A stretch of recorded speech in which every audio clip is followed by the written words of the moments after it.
ناظرین، بہت سارے ویورز مجھ سے یہ سوال کرتے ہیں کہ فیملی پلاننگ کا طریقہ یعنی کہ بچوں کی پیدائش میں وقفے کا قدرتی طریقہ کیا ہے۔ آج میں اسی سوال کا جواب دوں گی۔ فیملی پلاننگ کے دو قدرتی طریقے ہیں۔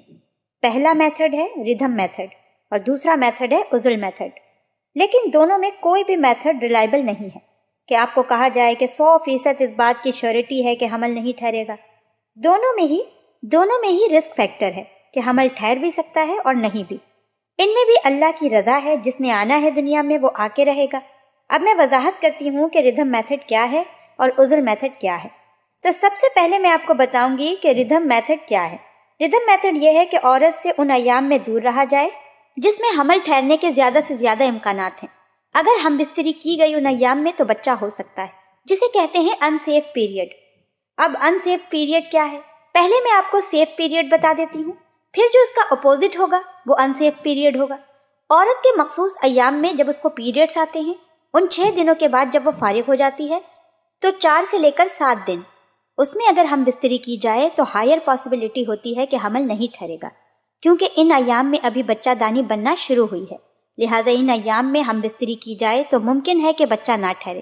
اس کے علاوہ ایام آنے سے پہلے کی جو ڈیٹ ہے، سپوز کسی کی ڈیٹ 28 ہے تو 21 سے لے کر جو دن ہے یعنی ایام آنے سے پہلے 4 سے 7 دن سے پہلے کا جو ٹائم ہے، اس میں اگر ہم بستری کی جائے تو بچہ نہیں ٹھہرے گا۔ یہ صرف میں آپ کو بتا رہی ہوں، یہ پاسبلٹیز ہو سکتی ہیں کہ بچہ نہیں ٹھہرے گا، لیکن ٹھہر بھی سکتا ہے۔ کوئی 100% اس بات کی شیورٹی نہیں ہے کہ واقعی میں اگر اس طریقے پر عمل کیا جائے تو حمل نہیں ٹھہرے گا۔ حمل ہو بھی سکتا ہے اور نہیں بھی۔ جو ہائی رسک ڈیز ہیں اس کے، جس میں ممکنہ پاسبلٹیز ہیں ایام آنے کے بعد کا، تو 12، 13 اور 14 دن ہیں۔ 14ویں دن اگر ہم بستری کی جائے تو 99% چانسز ہوتے ہیں کہ بچہ ہو جائے گا، کیونکہ اگر کوئی ایسا جوڑا ڈاکٹر سے مشورہ کرتا ہے جس کے ہاں اولاد نہیں ہوئی تو ڈاکٹر پھر اس ایام کے بعد 12ویں، 13ویں اور 14ویں دن ہم بستری کا مشورہ دیتے ہیں۔ تو اس وقت ہوتا یہ ہے کہ عورت کے اندر انڈے بننے کا عمل بہت تیزی سے ہوتا ہے، اس لیے اس وقت حمل ٹھہرنے کے چانسز بہت زیادہ ہوتے ہیں۔ تو خیال رکھا جائے کہ اس طریقے میں کیلکولیشن کا خیال رکھیں کہ کون سے سیف پیریڈز ہیں اور کون سے ان سیف پیریڈز ہیں، حیض کے بعد کون سا دن چل رہا ہے یا حیض آنے میں اب کتنے دن باقی ہیں۔ اگر ان دنوں کا خیال رکھا جائے تو ہائر پاسبلٹیز ہیں کہ حمل نہیں ٹھہرے گا۔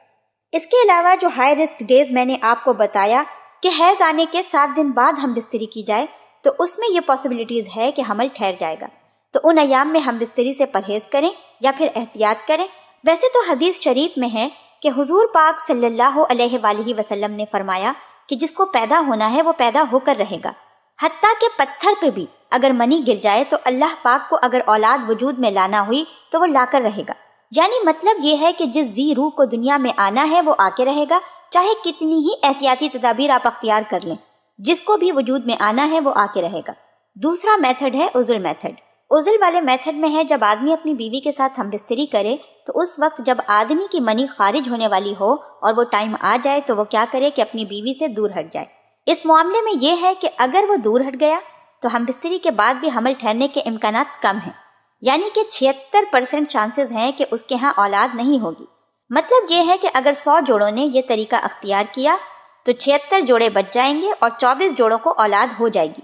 لیکن یہ بھی کوئی پرماننٹ حل نہیں ہے، اس میں بھی رسک فیکٹر ہے کہ اولاد ہو بھی سکتی ہے اور نہیں بھی، کیونکہ بعض اوقات انسان اپنے آپ پہ کنٹرول نہیں رکھ پاتا۔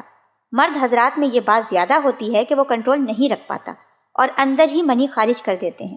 تو پھر ظاہر سی بات ہے ایسی صورتحال میں حمل ٹھہرنے کے امکانات زیادہ ہیں۔ یہ ایک طریقہ ہے۔